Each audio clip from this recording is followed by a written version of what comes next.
All rise. The Court of Appeals Division 1 is now in session.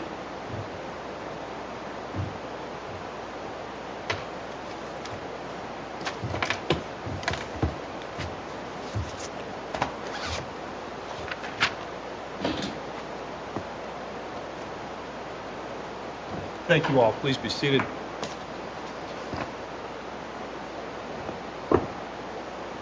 This is time set for oral argument in our case number CV19 0209, Valera versus FCA US LLC. Appellant does have 20 minutes for oral argument. If you wish to reserve a portion of that time, you're free to do so for rebuttal, but you need to keep track of your own time at the podium clock. I would ask those in attendance to make sure your phones are turned off to avoid any interruption of the presentations and also to avoid embarrassment. We have reviewed the case file. We've conferenced the case. We'd encourage you to keep that in mind as you present oral argument to us today. I would also ask that you take the podium, introduce yourself and the party that you represent. Proceedings are being recorded and they'll be posted for public availability. With that, Mr. Bell.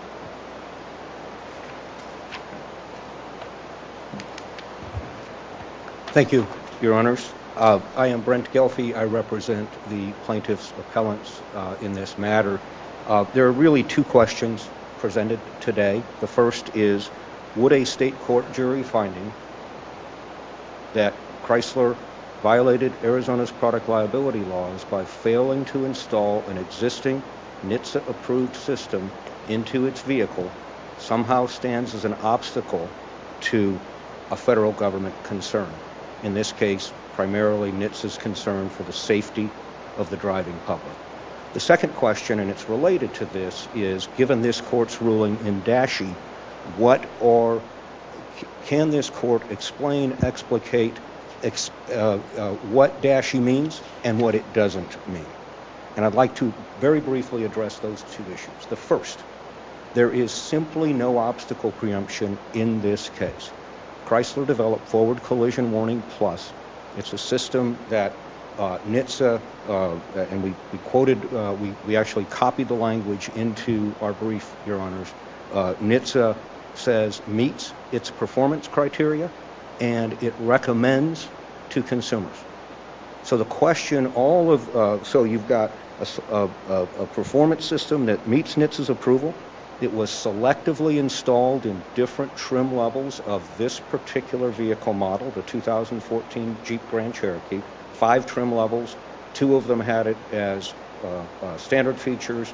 2 of them had it as optioned features. 1, it wasn't available at all.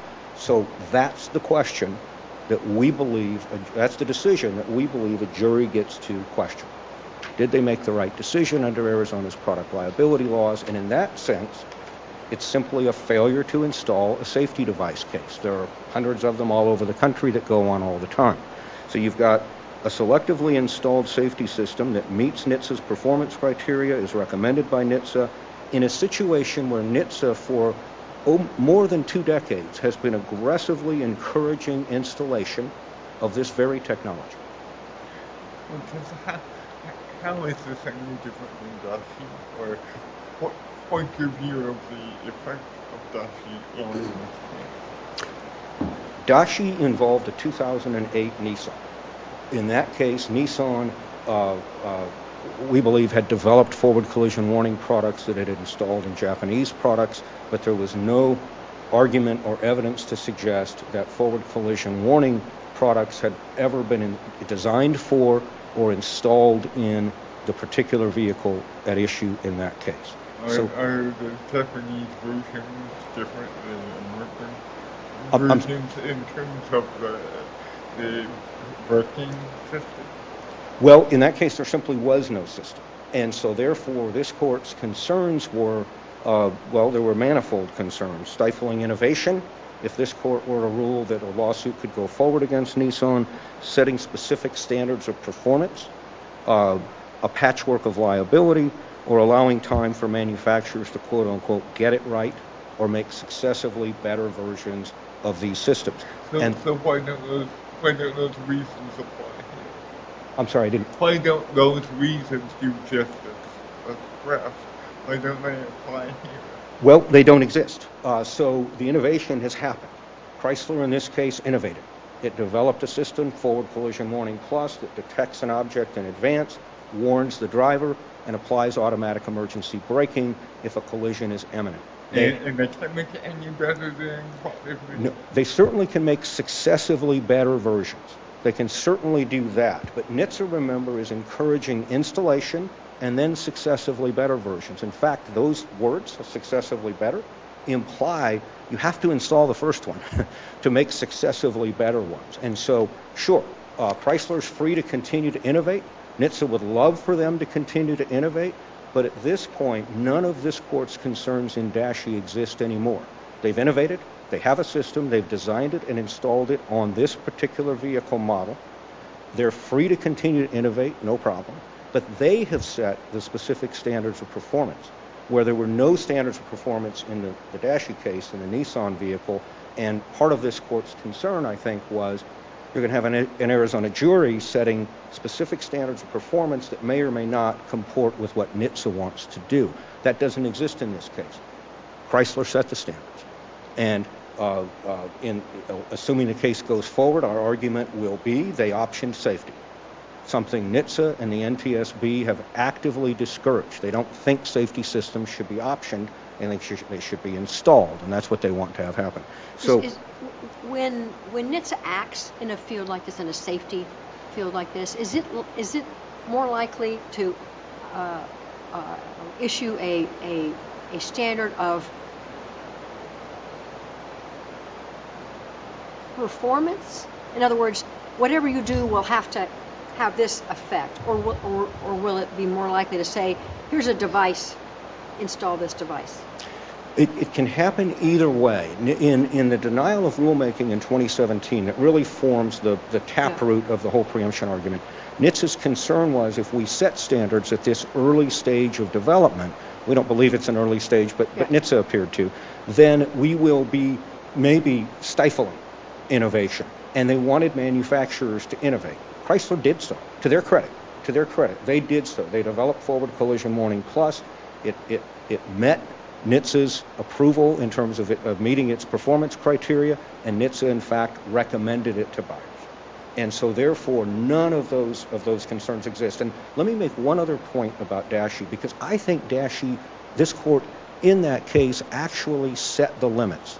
So now I'm to the second question. What are the limits of DASHE? When does it end? Because if you think about preemption, it's an odd situation. You have a situation where, in this case, NHTSA has expressly designed to set standards. So this technology is unregulated by the federal government at this point. And in DASHE, this court ruled it's not subject to state court liability. So it is effectively unregulated. And I don't believe that this court in DASHE, or any court for that matter, would say, well, from here until forever, unless and until NHTSA comes out with specific standards of performance, you're unregulated. Do what you want. Put it in this car, don't put it in that car, or in our case, which is the most egregious example, put it in high-end models of this car, option it in lower-end models, and don't make it available at all in some models. So we think it goes expressly against what NHTSA and the NTSB have said about optioning safety. They don't want it to happen. And because the system is in this vehicle, there's no argument, well, we had design problems or we had a production problem or all of this. And even if that were the case, by the way, those are fact questions for a jury, and Chrysler's going to be free to make those arguments if a jury gets to hear this case.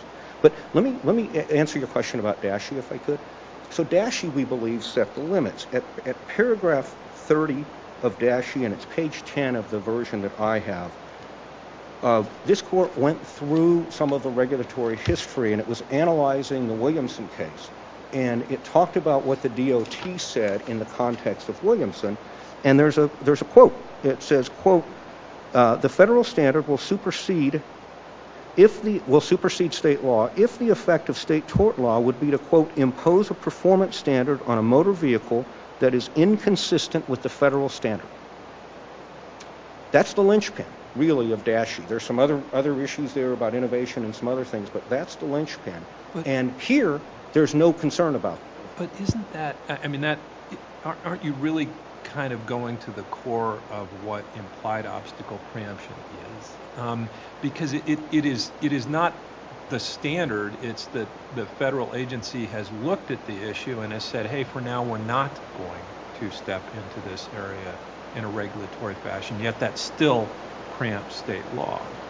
Well, first of all, they certainly did not say that. I mean, we're trying to imply that that's what they did, but all the reasons in the denial of rulemaking were we want to encourage installation. We don't want to delay installation. We want to get it as many vehicles as we can. If we set standards of performance, that's a 6 to 7 year process.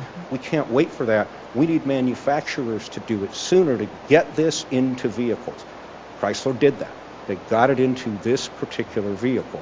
At this point, there are no more, from a regulatory standpoint, the enabling legislation for NHTSA is there has to be, it's not preempted unless there is a specific standard of performance that's being implicated by a state court jury looking at the issue. Here you don't have that. So NHTSA your approved it. argument is under paragraph 30, we know that NHTSA has approved the system that Chrysler offered as an upgrade. Right. So that is not requiring that would not be inconsistent with the federal standard because it meets the federal standard. This particular system meets the federal standard. Exactly, Your Honor. And so it's our position, a state court jury, doing what state court juries do all the time in these cases, looking at Chrysler's decision to option safety, advances NHTSA's cause. It's exactly what NHTSA wants, is to encourage installation. And a decision saying it continues to be preempted even after these automakers have developed a system is thwarts NHTSA's what NHTSA wants. And again, it puts us in that strange twilight zone, Your Honor, where there's no regulation. And I don't think even Chrysler will get up here and say, well, forever until NHTSA comes up with a specific standard itself, rather than approving our standard, we can't be sued. We can do whatever we want. We're looking for distinctions between this case and Dashi.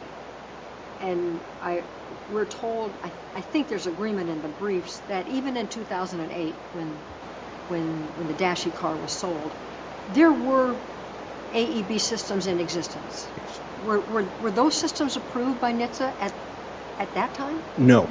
Now, the NTSB started a seminal study in this in 1996, and there was a primitive system that detected an object, and we actually, I don't know if we put those in our brief or not, but on NHTSA's website you can go there, and NTSB, and you can see it's a miss, right? The car's going to hit, but the warning goes off, and it's a miss. That's in 1996. So there were various iterations of it. Automatic emergency braking became a part of these systems later, in the early 2000s.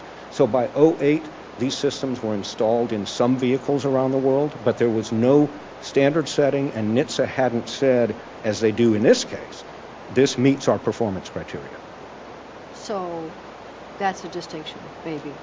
Well, to us, it's the distinction. The distinction here is we're not now dealing with theoretical what you should or could have done, and you're not going to have a state court jury saying, well, you need a 1.5 second warning time to collision. That's one of the standards, right? And different manufacturers do it differently. Or you apply this much emergency braking versus that much emergency braking. A state court jury would have had to do those things involving a 2008 Nissan. None of that comes into play.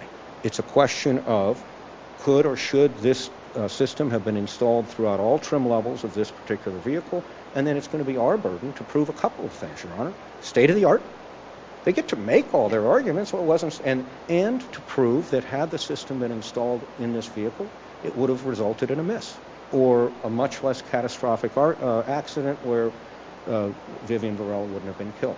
So all those things, defenses are available to Chrysler. The only question here is where they have a system, it's been developed, and NHTSA approves it, they don't get. We don't believe they get to option safety, and we. If the agency said in 2017, would Chrysler have been better off not developing the technology, because then given that there's no reservation, then Chrysler wouldn't be negative for not having the equipment. Well, I think the answer to that, Your Honor, is the same as the answer I would give to a pharmaceutical company, an airplane manufacturer, somebody who's developing food additives. We do risk things all the time. Corporations do. They're highly incentivized to be first and best, number one. Number two is they pay the price for that. If your product is out there and it causes harm to consumers, well, the consumers have the right to redress against that corporation. No different here. So there are enormous competitive pressures in the marketplace to bring these forward.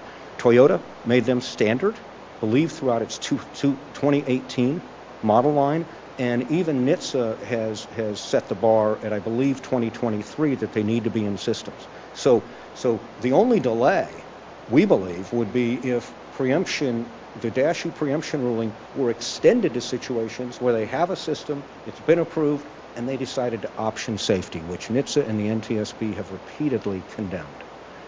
Unless you have other questions for me now, I'd like to reserve the last 5 minutes for rebuttal. Thank you. Very well. Thank you. Mr. Wheeler.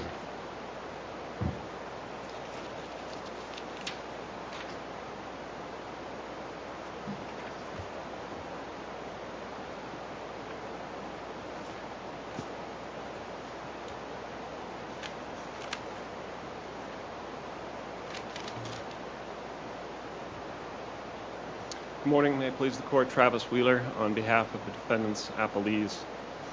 Last June, this court in DASHE held that a no AEB tort suit just like this one would frustrate important federal policy objectives by thrusting a jury-imposed standard on Nissan in Arizona, and therefore was preempted.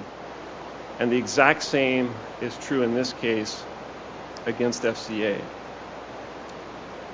Plaintiff has tried to articulate a difference in that Nissan, at the time of manufacturing the DASHE vehicle, had not deployed AEB technologies, at least in the United States. It may have in Japan. Whereas FCA had done so in limited vehicles in the U.S. at the time of the vehicle in Valera. But that is a distinction without a difference vis-a-vis the only thing that matters here, which is the federal policy of non-regulation of AEB. NHTSA has concluded, as DASHE explains in great detail, that standard setting, any standard setting at this time, risks stymieing innovation of a rapidly evolving technology and discouraging the development of alternative, cheaper, and better AEB systems. So what's the effect of NTSB approving the system that's used by the Chrysler? I don't think there's any effect of that, Your Honor. And to be clear, that's NHTSA's NCAP new car assessment program, which is not a regulation. It is not regulatory approval. It is a program whereby manufacturers can have their cars reviewed by this new car assessment program, and if they have certain features that meet certain standards, they can basically advertise that it is has recommended safety technologies or has certain star ratings for NCAP. For our purposes, how can we say that's not NHTSA saying, great, sell it? I'll tell you how, Your Honor, because in the denial of rulemaking, NHTSA specifically talks about NCAP as one of the non-regulatory methods that it was using to encourage implementation of the technology without requiring it. So we can infer that by approving it, NCAP, that NHTSA was encouraging Chrysler to install this device in its Jeeps. Your Honor, it is beyond question that NHTSA is encouraging all manufacturers to develop and employ forward collision warning. I mean, that is clear from the denial of rulemaking. But what NHTSA is not doing, and what is the key to its denial of rulemaking and its federal policy is that it is not requiring manufacturers to install FCW Plus or any other forward collision warning AEB technology in all of its vehicles. And I'll tell you why. Because once any technology is required, manufacturers are forced, that there becomes cemented, as Dashi explains. The technology is cemented. Once there is a regulation, be it from the federal government or in this case a state tort suit that says, yep, this technology needs to be in your vehicles, okay, manufacturers have got to tool up and invest the resources to put that system, to source it, to test it, to install it, to service it in every single vehicle. But all those verbs Chrysler has already done with respect to this particular system. To a limited extent, Your Honor. It is one thing to offer a technology in a limited set of your vehicles, and it is quite different to put it in every single vehicle in your fleet. And that is common in the automotive manufacturing industry. And it's not because of product differentiation or because manufacturers only want to give certain things to the rich. There are reasons why innovations, technological innovations, are often introduced in high-end vehicles first. Among those reasons are the consumers of those vehicles can best absorb the increased cost of those vehicles, as opposed to raising the cost of every vehicle in the manufacturer's lineup and potentially pricing out consumers of the cheapest vehicles out of the new vehicle market altogether. And secondly, it gives you a limited field experience on these vehicles in the manufacture, in the production, in the testing, in the maintenance, and with respect to consumer acceptance, to see how are consumers liking this product? How is this product performing in the field? What maintenance issues are we having with this product? It doesn't go from 0 to 60 like, we've created this product, boom, let's put it in every single vehicle that Chrysler creates. Okay, so I'm not understanding the idea that the technology is limited. Even if there is a requirement for certain technology in all cars, how does that destroy the incentive of the car manufacturer to improve that technology? I think it is. I understand the question, and I think it's clear from the denial of rulemaking when they talk about stymieing innovation that once a particular technology is required, manufacturers will need to look. Manufacturers have finite resources, and once you are required to put this system in every single vehicle, there is going to be a huge amount of resources invested into that, as opposed to a more limited set in one vehicle, and then having resources, the capability to continue to innovate and develop and do successively better versions. Well, but if a standard is set, the study technology has to be installed. If a car manufacturer comes up with a better or improved system, and they advertise, yeah, we know this is, there's a standard out there, but we are better than the standard. And why wouldn't they would have a sales incentive to do that, I would think. Well, they would have a sales incentive to do it, but it has to do with what the manufacturer's capability is to change the system once it is rolled out. I mean, look, vehicles are in production for years before they even come out on the market. And changing a technology is not as simple as, changing the words in an owner's manual. I mean, it is a huge investment for the development, the proving out, the testing, the tool up, the installation, the maintenance of any particular technology. And NHTSA talks about having room for flexibility to pivot. And once you require the manufacturer to have this technology, there is necessarily a certain amount of cementing that goes on, and it can't easily be changed. Is it technology or performance standards that are required? You can have whatever technology you want as long as it meets a certain performance standard. But I guess I don't see the distinction here, Your Honor, because the question we're talking about is whether this technology should be in the vehicle. I mean, counsel says that NHTSA's concern was about, they didn't know what performance standards, the particular nature of the standards. I disagree that that's the concern. The concern is with setting any standard that requires manufacturers to go out and then install whatever is available, right, at that time. Is your argument, I mean, I'm trying to work out in my mind the effect of a jury verdict, the plaintiff here. And I think that, is your argument that it will have the effect of telling auto manufacturers that they can be held liable if they do not install a NHTSA NCAP approved system.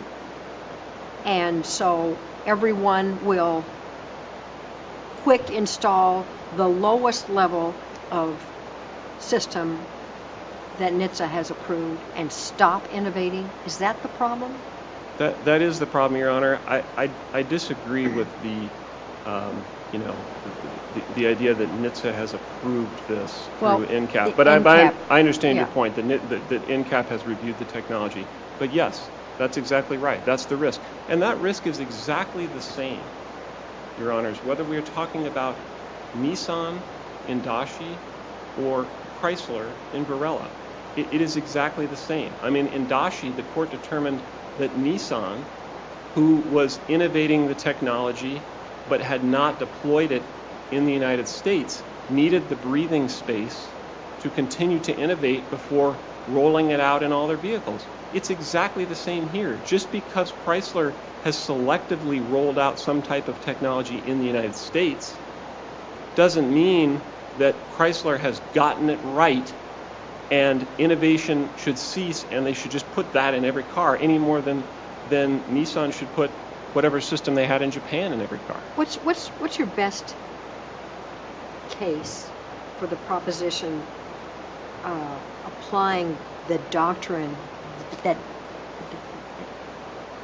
that's articulated in Dashi, where an agency has declined to act? I mean, you've got the restraint cases, the seatbelt cases that, to my way thinking, will go every which way. But are there any other cases Geyer that do this?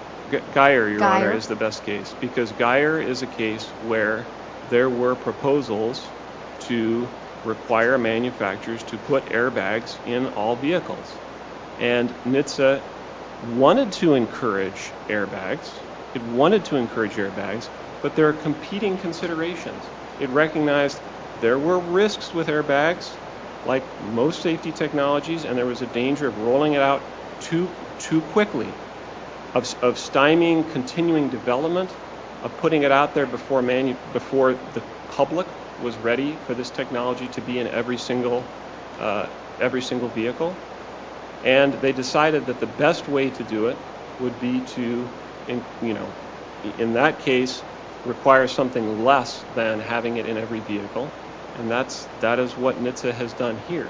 NHTSA is encouraging the technology, and it talks in the denial of rulemaking about the ways of doing it, but it is not requiring this technology in vehicles, and that's why a state tort suit that does that would conflict with the important policy objectives announced in the denial of rulemaking and other documents. Counsel, as a follow-up to Judge Johnson's question, bringing it more current in the AEB context, we have action or inaction, depending on your perspective, in 2017 that has real meaning. We have Dashi from 7 months ago or so. We have a Kansas case decided weeks ago that seemed less impressed with Dashi. I'd be interested in your thoughts on that case. Or other cases applying implied obstacle preemption in this specific context. If there are any others. Right. I mean, is Butler and Dashi, are Butler and Dashi the only cases? Well, if we're talking trial court cases, which Butler is one, I know of a trial court case in California called Valenzuela v. Honda where the trial court found preemption. I throw that out there since you asked. It's a Is that a trial federal court court decision. case? No, it is a California state court case. The Butler case, if you ask my thoughts of it, And I have. So it's not as good as Dashi. That is that is. I mean, not only is it non-precedential, not persuasive authority, but it's not as good as Dashi.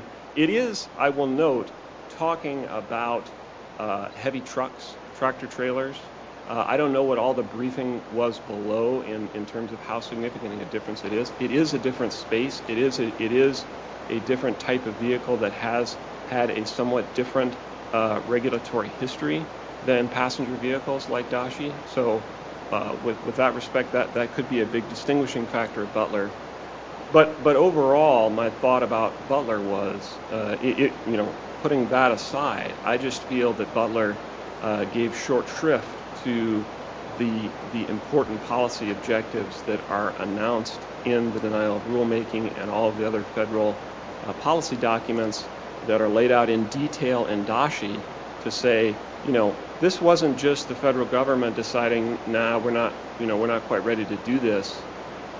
There was an express, well-articulated reason why they believed regulating at this time would be a bad idea.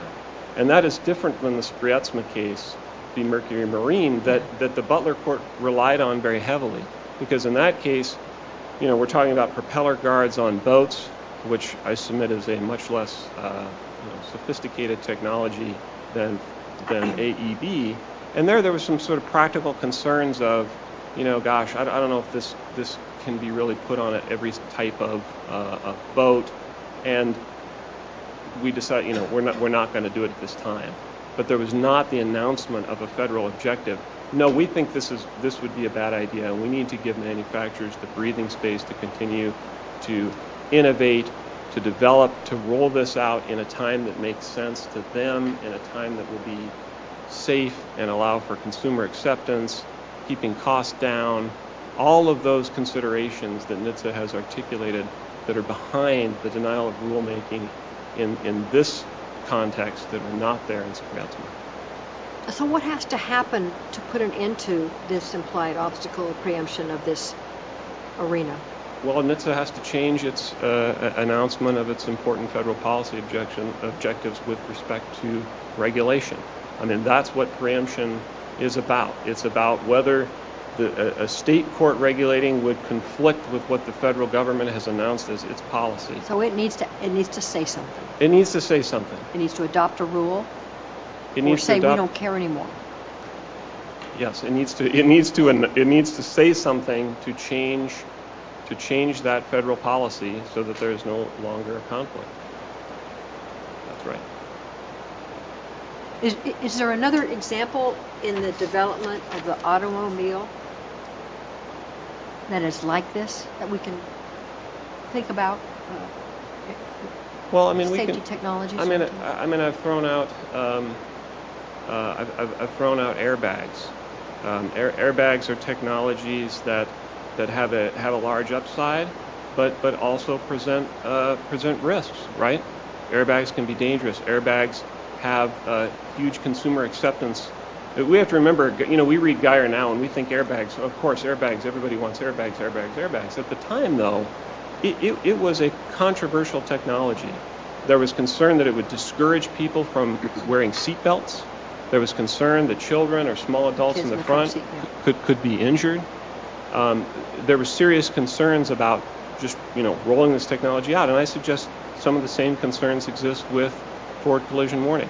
I mean, this is not a simple technology, and it is not a sort of passive technology. This is a technology that actually interferes with the driving task, that is sending messages to the driver, prompting the driver to take some action, or in some cases actually taking control of the vehicle away from the driver and automatically braking. I mean, this is technology that is very complicated to develop, where you've got radar and cameras that are trying to process continually information in front of it, determine Is this object that the camera is seeing, is it a vehicle? Is it a sign on the other side of the road? Is it a building? Is it a car in an adjacent lane? Is it a bridge abutment? And then determine if it's a vehicle, is this vehicle a threat? Is this just traffic? Is this a vehicle turning out in front? Can we warn? When do we warn? At what point's too early? If you warn too much, it's going to be ignored, turned off, etc. In the airbags in Geyer, did what happened after that case was issued with respect to NHTSA regulating airbags? Well, I mean, ultimately, NHTSA determined that airbags need to be in vehicles. I mean, And so it issued a mandate. yes. There was an evolution of the federal motor vehicle safety standards that now require airbags. And Although airbags seem to be an airbag, and these systems seem to be very more complicated with different. It's true, Your Honor. measures of performance. That's right. There are a lot of different types of these systems. A lot of different manufacturers use different components.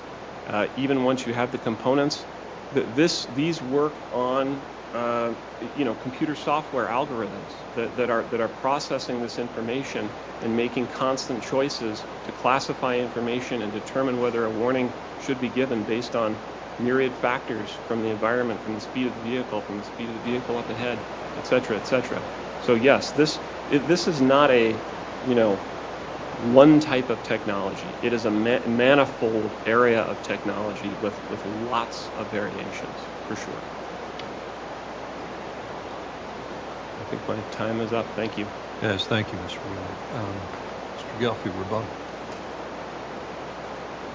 Thank you, Your Honor. I'd like to address 6 different points that were raised. First of all, it is a straw man to suggest that all vehicles need to have this, and this will require all vehicles to do it. It's one vehicle, a Jeep Grand Cherokee in 2014. This system was designed for this vehicle and should have been put in all of them.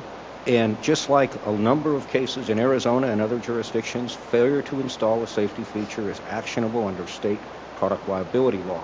That leads me to the last point that was just made, where we were talking about concerns with rolling it out. This is rolled out. It was in this vehicle, and it wasn't put in the top 2 trim level standard to experiment. They don't use it as to guinea pig it, which was a suggestion. Well, we need to know, is it going to work? Is it going to do this? And it's really complicated. It was designed, approved, installed in production vehicles and on the road. Well, when you say approved, it wasn't approved. It was part of this encouragement program. Bad verb. It was recommended. But the NHTSA did say that the performance criteria, that it met NHTSA's performance criteria. For that program. For the NCAP, but it's still NHTSA's program. And yes, it's not a regulation, but it's NHTSA saying we approve of the system. We've looked at it. Chrysler has told us the performance criteria. We approve of that particular system. So it's a red herring to suggest, well, we have to roll it out selectively. We have to do this. The first production vehicle they put it on, they have to know it's safe. And it has to meet all those. I get that, but what's your response to the argument that if we accept this NCAP approval as a minimum, that the industry will stop there? But one of the points I wanted to raise, Your Honor, the FMVSSs in and of themselves are, quote, minimum standards. It's right there in the regulation. They are minimum standards. And so the safety clause that allows state court lawsuits to go forward says manufacturers are free to innovate beyond that or do whatever they want beyond that. And in fact, meeting the safety standards, the minimum standards, does not preempt a lawsuit absent, obstacle preemption or some other issue. What tells us that? What was that? The initials. The FMVSS, Federal Motor Vehicle Safety Standards, and Sorry. there's enabling legislation for that where it's set out as minimum standards. I'll give you an example. The strength of seatbacks in a rear collision is set, essentially it's about the strength of a lawn chair. It was set in the 40s or 50s, I don't remember. It's never been changed. Not a single manufacturer has they 10, 30, 40 times the strength for seatbacks that are required by the FMVSS. So satisfying the FMVSS doesn't mean anything, or else there would never be lawsuits, because to sell a car in the U.S., you have to certify you meet those minimum standards. Otherwise, you can't even sell the car. Because what happens if a manufacturer puts in a technology that is approved by the and if there's a lawsuit because of the collision nature, will the manufacturer be able to say, well, we've used the approved technology, so we can't be reliable, and imagine that we're going to be in the position of a plaintiff. They say it all the time. I've got a trial coming up in a month, and one of the MILs was whether they can even say that. To meet a minimum standard, everybody's met it.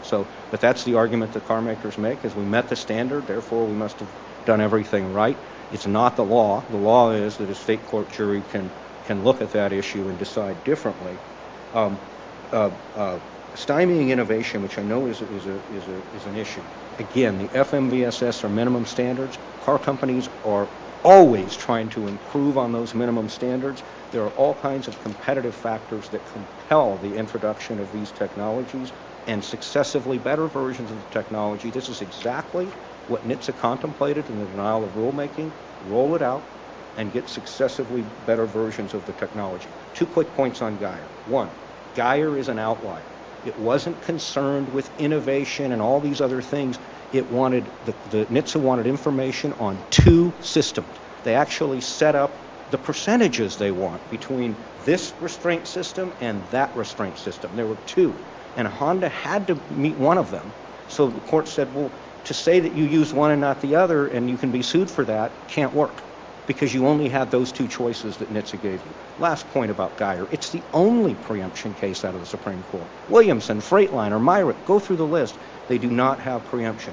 Geyer says at the end, a little bit of inconsistency is a small price to pay for a system in which juries create and enforce safety standards and compensate victims.